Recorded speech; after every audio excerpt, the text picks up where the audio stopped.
हम लोग देखिए 180 ले रहे हैं। आपके मंत्री तक की एक चल रही है, उसमें बात मान लीजिए। हमारे यहाँ वही 4 आगे हम दे रहे हैं डिपार्टमेंट में। एक हमारा दैनिक भास्कर के हिडन कैमरे में कैद ये लोग यूपी के सरकारी विभागों में नौकरी बेच रहे हैं। सरकारी विभागों में आउटसोर्सिंग के जरिए नौकरी दिलाने के लिए ये युवाओं से उनकी कई महीने की सैलरी और 2 से 5 लाख रुपए की डिमांड करते हैं। हमने मैन पावर आउटसोर्स करने वाली कंपनियों के दलाल और कर्मचारियों का स्टिंग किया। दावा किया गया कि नौकरी के बदले ली जा रही रिश्वत का एक हिस्सा विभाग के मंत्री और अफसरों तक जा रहा है। हाँ, विभाग तो पूरा लेता ही है, तो और वैकेंसी आई ऊपर से नीचे तक पूरा विभाग ले ही रहा है, तो आपको पता ही होगा जहाँ तक। तो हर जगह वो तो हर जगह है। विभाग के मंत्री तक की एक चल रही है, उसमें बात मान लीजिए। कौशल विकास मिशन में ब्लॉक कोऑर्डिनेटर के 825 पदों पर भर्ती चल रही है। इस आउटसोर्स पोस्ट की वैकेंसी वर्ल्ड क्लास सर्विसेज ने निकाली है। अपनी इन्वेस्टिगेशन में हम वर्ल्ड क्लास सर्विसेज के गार्ड अरुण तिवारी से मिले। उसने हमें आधी पेमेंट पहले करने और विभाग के आदमी से सेटिंग करवाने का ऑफर दिया। मैं आपको ऐसे आदमी पे सेट करा दूंगा, वो आपका काम होना ही होना है। विभाग के आदमी ये बताइए भैया कितने तक की व्यवस्था करना है? मैं बात करता हूँ, ये लोग आज कोई 9 सैलरी बता रहा, कोई 10 सैलरी बता रहा, मैं देख लेता हूँ, क्लियर करके अंदर से क्लियर ही आपको बताऊँ। पैसा सब दे दे और बाद में ना हो तो संभव नहीं है। मैं यहाँ बैठा हूँ, आपको बता रहा हूँ, तो फिर बातें खत्म हो गई। गार्ड अरुण तिवारी ने हमें जिस दलाल से मिलवाया उसने खुद को कंपनी का यूपी हेड बताया। दलाल आशी ने हमें 1,80,000 रुपए में नौकरी दिलाने की बात कही। हम लोग देखिए 180 ले रहे हैं, 180 50 टोकन और बाकी कंसेशन क्या करें बताइए।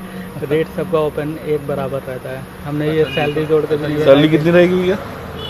23,500 इन अकाउंट। गार्ड अरुण तिवारी ने हमें कई और लोगों से भी मिलवाया, जिनमें कंपनी में काम करने वाला आनंद पांडे भी है। अगला रैंडम खोलने की अच्छा, कब करवा देंगे? 10 दिन बाद। तो नंबर है ये तिवारी जी ना पास, प्रमुख सचिव तक रुपये लेते हैं। क्या छोड़ो, क्या कहना तुम्हें, क्या मतलब। आउटसोर्सिंग नौकरियों में कौशल विकास मिशन के अलावा और किन विभागों में ये खेल चल रहा है, हमने इसकी भी पड़ताल की। हमारी मुलाकात उद्यान विभाग में खुद को सॉफ्टवेयर इंजीनियर बताने वाली प्रीति साहू से हुई। उसने बताया कि उद्यान विभाग में 55 पद रिक्त हैं। हमारे माध्यम से डायरेक्ट भर्ती होगी। आउटसोर्स कंपनी के भोपाल हेड ऑफिस से सीधी सेटिंग है। 5 सैलरी टोटल देनी होगी, जिनमें 4 विभाग में जाएगी और 1 सैलरी हम लेंगे। कितना डिमांड कर रहे हैं आपकी? डिमांड है 5। आप कितना ले रहे हैं?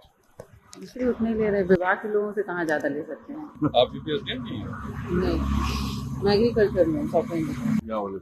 हाँ मेरी होंगे, मेरी डायरेक्ट भोपाल से बात है ना। अच्छा, भोपाल से सेटिंग है। अच्छा। इसीलिए हमारे कैंडिडेट जितने भी हमने कराए हैं सब बिना रैंडम ले कराए हैं। अच्छा। उसमें ये है कि हमें को कुछ टोकन अमाउंट देना है, रैंडम वाले में नहीं दे रहे हैं। टोकन अमाउंट कितना व्यवस्था कर ले बताइए? 20,000 कर लीजिए टोकन अमाउंट। 20,000 हमारे यहाँ वही 4 आगे हम दे रहे हैं डिपार्टमेंट में। एक हमारा प्रीति साहू ने लखनऊ विकास प्राधिकरण में सिविल इंजीनियर के पद के लिए 4.5 लाख की डिमांड की। 4.5 सिविल वाले में लखनऊ विकास प्राधिकरण। तो एडवांस क्या रहेगा? अप्लाई कर दीजिए, उसके बाद में 1 लाख रुपए एडवांस जमा करेंगे कैश में। आप ही को लखनऊ विकास प्राधिकरण। और फिर बाद में कितना देना होगा? जिस दिन इंटरव्यू हो जाएगा आपका, लिस्ट बनेगी, उस दिन पूरा पेमेंट हम जमा करा लेंगे। नेक्स्ट डे आपको लेटर देंगे। प्रोफाइल क्या है? प्राधिकरण में इंजीनियर की है ना। इंजीनियर की। प्रीति साहू ने परिवहन विभाग में डिपो मैनेजर के पद के लिए भी 5.5 लाख का रेट बताया। कराने करा लीजिए। वंशिका वाले में रिटर्न पेपर होगा, पेपर हम आपको 1 घंटे पहले दे देंगे। MBA वाले में आप ले लीजिए, वहाँ जाना पड़ता है या फिर आप 5 अंदर जा रहा है। 1 सैलरी हमको चाहिए 5.5। 5.5। हमारी इन्वेस्टिगेशन में सामने आया कि प्रीति साहू उद्यान विभाग के Uttar Pradesh micro irrigation project में खुद एक आउटसोर्स कर्मचारी है। अब हमने उन युवाओं से भी बात की जिनसे नौकरी के बदले घूस मांगी गई। इनमें एक अभ्यर्थी ने हमें फोन पर जानकारी दी। तो डिमांड तो हुई थी सर। कितने की डिमांड हुई थी सर? 6 सैलरी की सर। 6 सैलरी की। अच्छा। जी सर। तो आपने क्या बोला उनसे? सर इतना हमारे पास सर है नहीं बजट। अब इस आउटसोर्स भर्ती में होने वाले खेल को समझते हैं।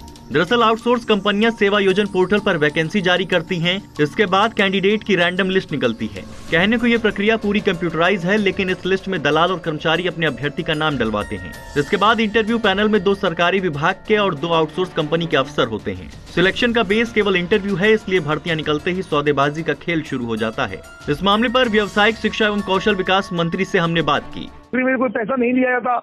आज मुख्यमंत्री योगी आदित्यनाथ जी के रहते लेकिन ऐसा कोई विषय किसी के संज्ञान में आता है तो उसमें हम कार्रवाई करेंगे। दैनिक भास्कर के लिए लखनऊ से शिवम श्रीवास्तव की रिपोर्ट।